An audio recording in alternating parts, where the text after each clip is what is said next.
120 days till the 2026 college football season. Man, that's going to take a while. Okay. But first, before we look ahead towards the upcoming season, we got to talk about what happened last night. The ending into the 2025 season, man. Miami versus Indiana, and Indiana gets it done. They complete history. They made history last night. Okay, 16-0 Indiana.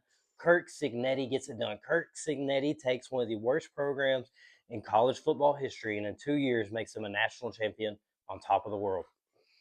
What he did was truly remarkable. How he did it is remarkable. What he did is remarkable, man. You can't get over it. This team came together. They did a job. You never questioned their effort. High motor team, and they got it done. Okay, hell of a job, Kurt Cignetti in Indiana.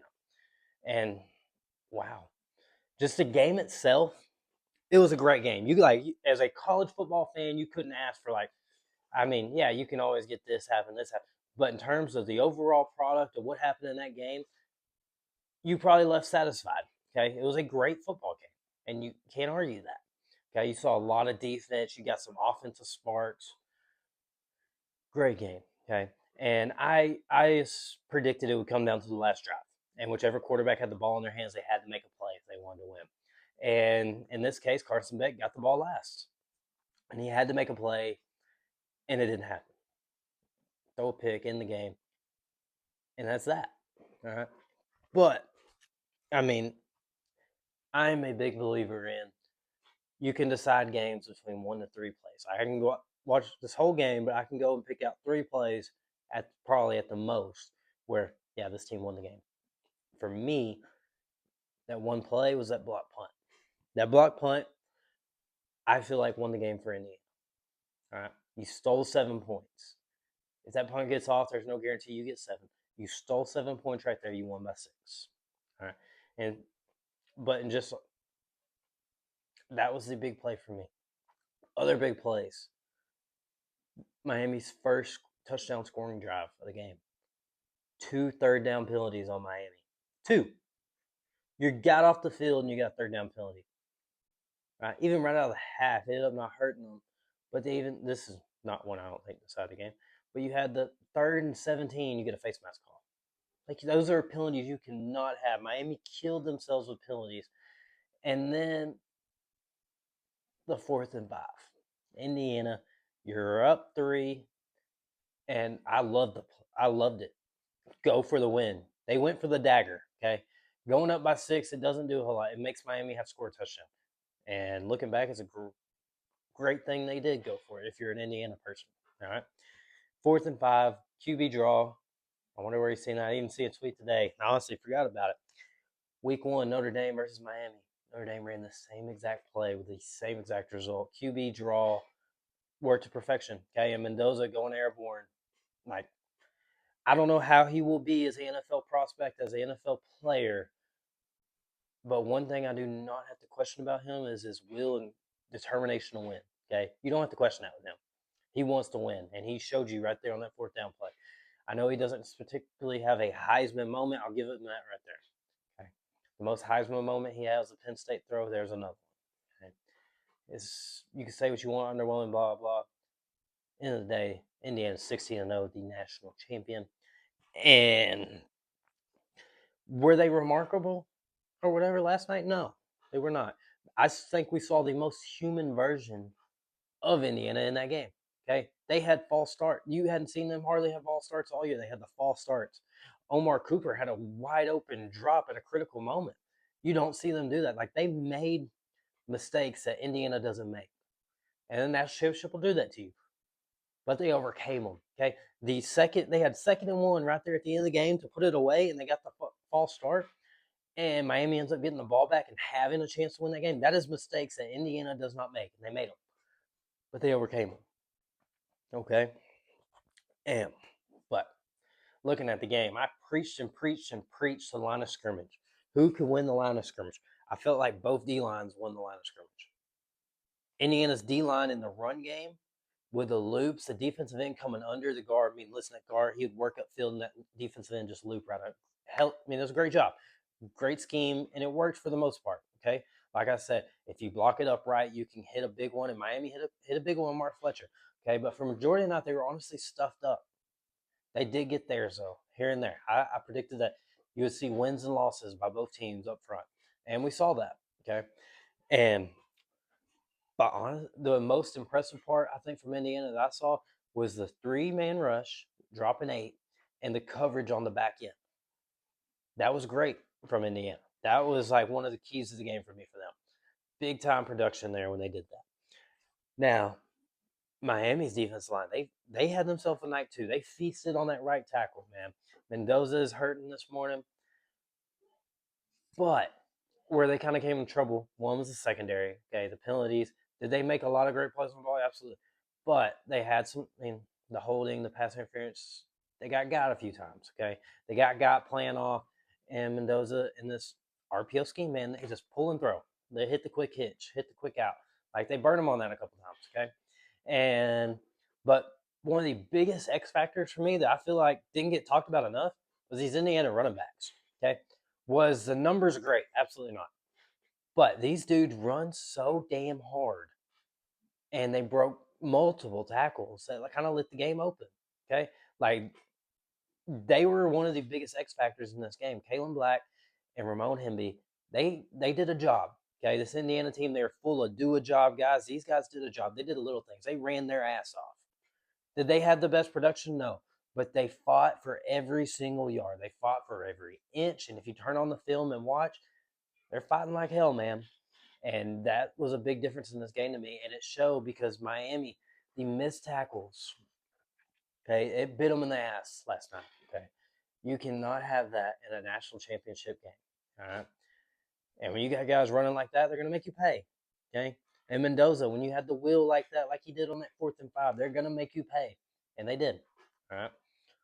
But, and then from Indiana's defense, like, was it the best night? No. Did Miami get some, especially there late? Yes, absolutely. But they never quit. Okay, they would work. And they're sending 3. They were getting pressure on Beck too. Like sometimes he'd have all day to throw, and then send pressure. Bam, middle linebacker up the middle. You got one on one with the running back. Like the scheme that Indiana throws out there is a great one, and it works. Okay, you held them to 21. Overall, just as an entire product, I was very impressed with this game. It could have went either way. But like I said earlier, it comes down to the little things, and Indiana did more of the little things to win. Okay. Were they the best team this entire game? I mean, they won, but you can debate at times, blah, blah, blah. But like Signetti said before the game, you got to make one more play. And they made that one more play. I agree there. They made the one more play than Miami to win this game. But hell of a note to end the season. I'm sad to see it go, man. I don't even know what I'm going to do now. Like, sure, I'm going to watch the NFL, obviously. But, man, no more football there on Monday. There's no more football. Like, you just get the MAC action, G5 ball any day of the week. And now what are we going to do? Huh? Man, oh well. But looking at a few things, okay? We have to fix. I don't even think they're sitting over here talking about expansion. I don't think that is your first priority. Your first priority should be getting the season calendar fixed. Okay, and multiple coaches have said it, and they're right. Let's move the season up a week. Week 0 becomes week 1. Screw week 0. Okay, and then quit taking weeks off in December. We should be playing football instead of taking 3 weeks off. There's zero reason for the teams getting the first round bye to not play football for 20-something days. That is absolutely ridiculous. Ridiculous. It would be perfect to end the season on January 1st. Portal opens January 2nd. That would be the perfect scenario. All right. But like you want to talk about expansion, do this. I honestly don't see a problem with 12. Okay. Now, is expansion going to happen? More than likely. Okay. Please don't do 24. Like, no.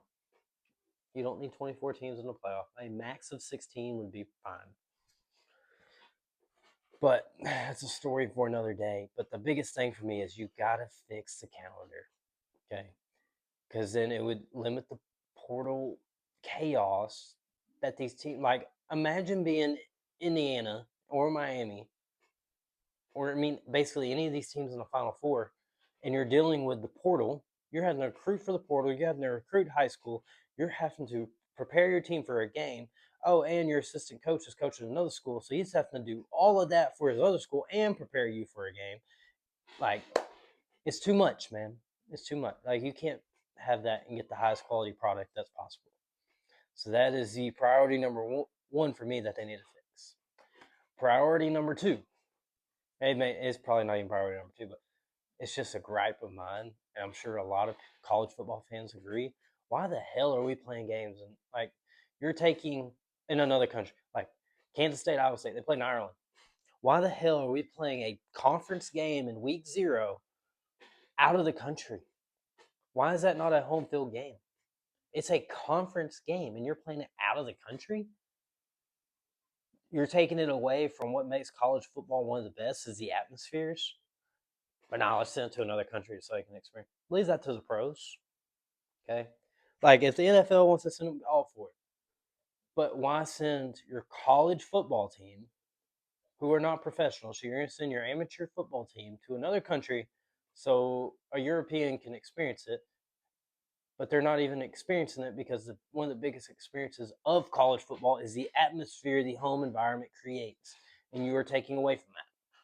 So I hate that. Like, whoever came up with this idea that was dumb. Like, one of the worst ideas you could come up with. Okay, but yeah, let's see. If you have any gripes, questions, concerns, let them know in the comments. We'll just talk about them, man. I love talk ball, man. We can talk about that all the time. But yeah, I mean, I feel like a lot of problems would be solved just by fixing the calendar. Move the season up. Quit taking off weeks. They own every Saturday in December. Screw the NFL. Okay, college football on Saturday, NFL on Sunday. Okay, make it work. And if they want to compete with you, go for it. I see no problem with it. All right, but we get the Pac-12 back next year. I mean, I'm excited for next year, man. I think we're going to see a few teams take a big jump. All right. We can see these new hires. I think we'll see some success from some of them early. Michigan State with an underrated hire, Fitzgerald. That's a good hire. Okay, that one could be really good. Okay. It, whew. But yeah, man, a little sad. It's all over. But now, I hate the off season. I truly do. But it gives you so much to talk about because, like, you got to make it exciting. We're gonna find something to talk about. Okay, so I'm gonna keep dropping videos, and we'll figure out some stuff to go with. Okay, I already got a few ideas. All right, but thanks for tuning in.